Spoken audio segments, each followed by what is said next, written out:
नमस्ते कक्षा 8 के सभी बच्चों, मेरा नाम है प्रसाद और आप सभी का आज की इस विज्ञान की क्लास में मैं स्वागत करता हूं। और आज की इस विज्ञान की क्लास में हम धातु और अधातु की पहचान करना सीखेंगे। सो बिना किसी क्षण गवाए आज के वीडियो में शुरुआत करते हैं। परिचय।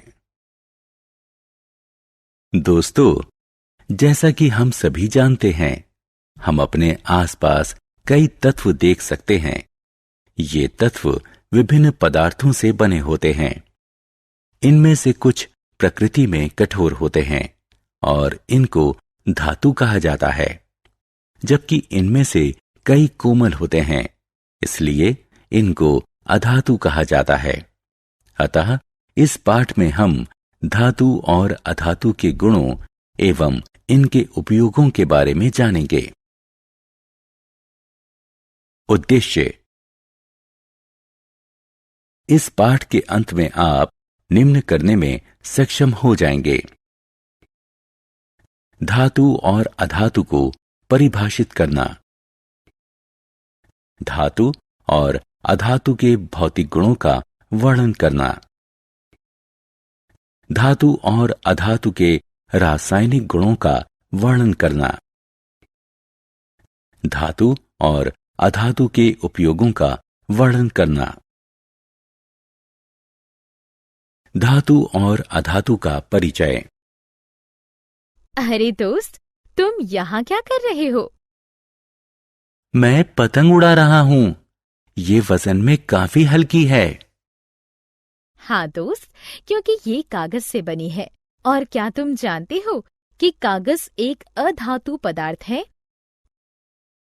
वहाँ देखो, एक हवाई जहाज भी आकाश में काफी ऊंचा उड़ रहा है।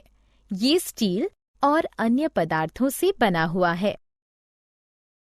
लेकिन ये धातु और अधातु आखिर हैं क्या? दोस्तों, हम अपने दैनिक जीवन में कई पदार्थों का उपयोग करते हैं।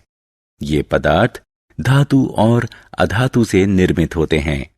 धातु प्रकृति में कठोर होती है, जबकि अधातु कोमल होती है। यहाँ धात्विक और अधात्विक पदार्थों की तालिका दी गई है।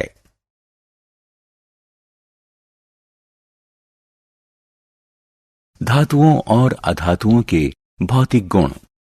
दोस्तों, आइए अब हम इनके कुछ गुणों के बारे में जानें। सबसे पहले हम इनके भौतिक गुणों के बारे में जानेंगे। सबसे पहला धातु का गुण उसकी आघात वर्धनीयता है।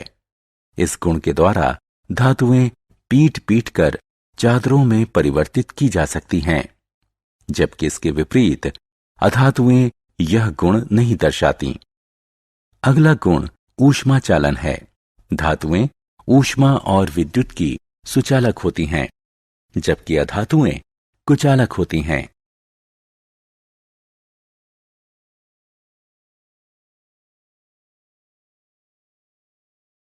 तन्यता धातु का ऐसा गुण है जिसके द्वारा इससे तार बनाए जा सकते हैं। यह धातुओं का तीसरा गुण है। इसके विपरीत अधातुएं तन्यता नहीं दर्शाती। चलिए धातुओं के एक और गुण के बारे में बात करते हैं, जो कि ध्वनिक है। धातु घंटी जैसी ध्वनि उत्पन्न करती है जब उस पर किसी चीज से प्रहार किया जाता है, जो कि ध्वनि कहलाती है। धातुओं के अलावा और कोई पदार्थ ध्वनिक नहीं होता।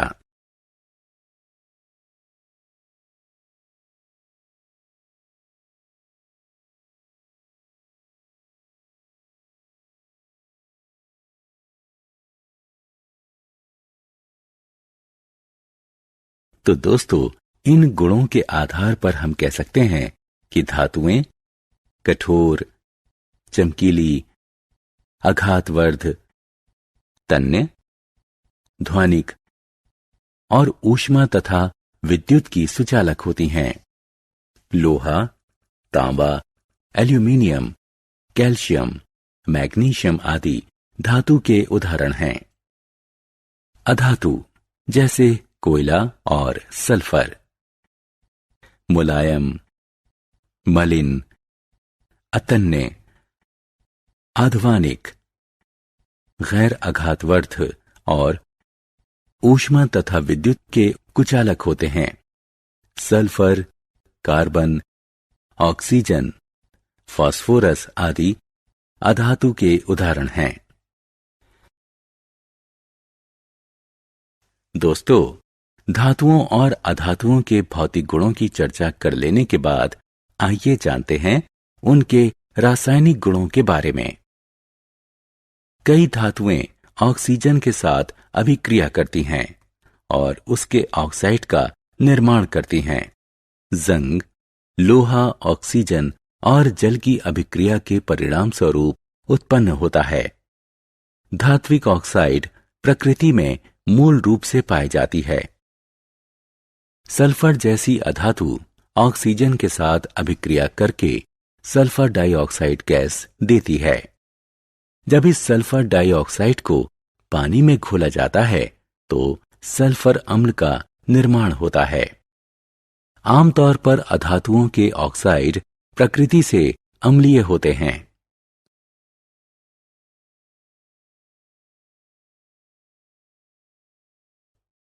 धातु का एक और रासायनिक गुण है जल के साथ अभिक्रिया करना।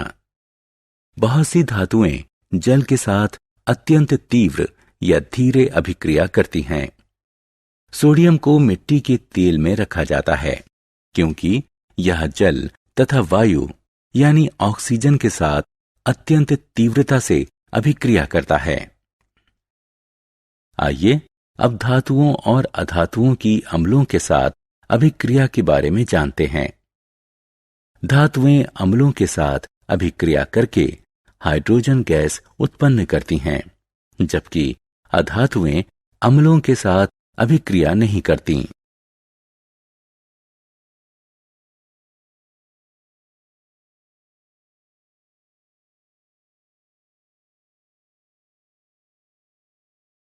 दोस्तों, आपको जानकर हैरानी होगी कि इन रासायनिक अभिक्रियाओं के अलावा धातु विस्थापन अभिक्रियाओं के गुण को भी दर्शाते हैं।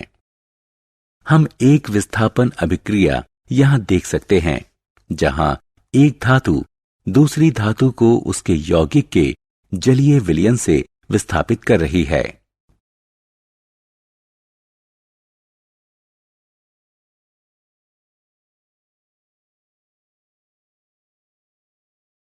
धातुओं और अधातुओं के उपयोग। दोस्तों, अब तक हमने जाना कि धातुओं और अधातुओं के भौतिक और रासायनिक गुण क्या हैं। चलिए अब एक अन्य महत्वपूर्ण विषय पर चलते हैं, अर्थात इन धातुओं और अधातुओं के उपयोग क्या क्या हैं। जैसा कि हम जानते हैं कि धातुओं की प्रकृति कठोर होती है, इसलिए इनका उपयोग मशीन, ऑटोमोबाइल, हवाई जहाज, रेल, सैटेलाइट, औद्योगिक मशीनें, खाना पकाने के बर्तन, पानी के बॉयलर आदि बनाने में किया जाता है। अधातुएं इतनी कठोर नहीं होती, इसलिए इनका उपयोग उर्वरक, जल शुद्धिकरण प्रक्रिया, जीवन सहायक वायु, पटाखों और बैंगनी रंग का घोल जो कि एंटीसेप्टिक के तौर पर चोट पर लगाने आदि में किया जाता है।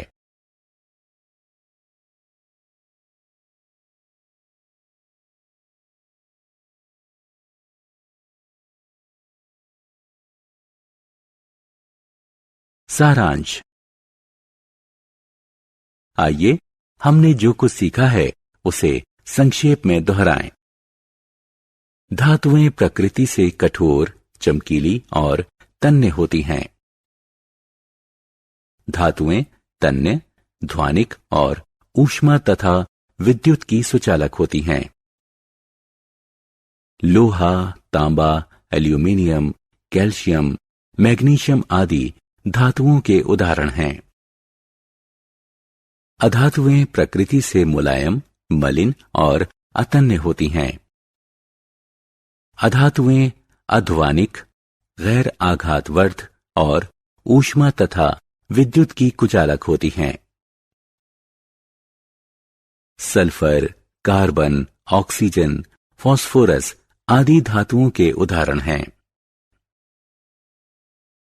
धात्विक ऑक्साइड बनाने के लिए धातुएं ऑक्सीजन के साथ अभिक्रिया करती हैं, जो प्रकृति में क्षारीय होती हैं।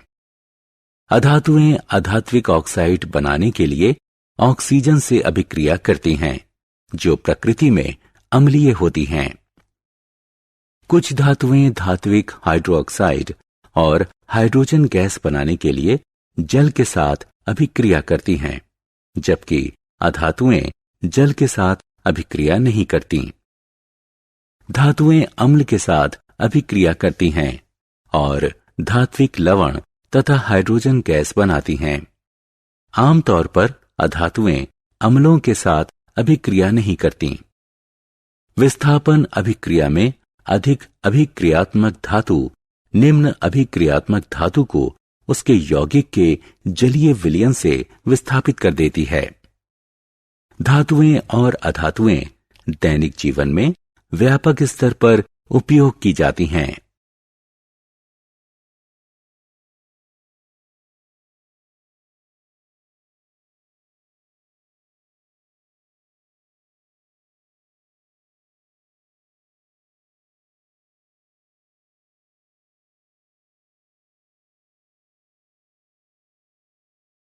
आप सभी बच्चों का तहे दिल से धन्यवाद इस वीडियो को फिर से एक बार देखने के लिए। आपसे उम्मीद है कि आप इस वीडियो को लाइक करोगे, इस वीडियो की लिंक आपके फ्रेंड के साथ शेयर करोगे और हमारे यूट्यूब चैनल को सब्सक्राइब करोगे। अगर आप एक बच्चे के माता पिता हैं तो आपसे ये उम्मीद है कि आप प्ले स्टोर से जाकर DA2 अकेडमी का ऐप डाउनलोड करोगे, ताकि आपको 1st स्टैंडर्ड से लेकर 12th स्टैंडर्ड तक सारे के सारे चैप्टर्स की वीडियो मिलते रहेंगे। आज की वीडियो के लिए बस इतना ही। तब तक के लिए देखते रहे हमारे YouTube channel DA2 academy. Stay connected, अपना ख्याल रखना। मिलते हैं नेक्स्ट वीडियो में।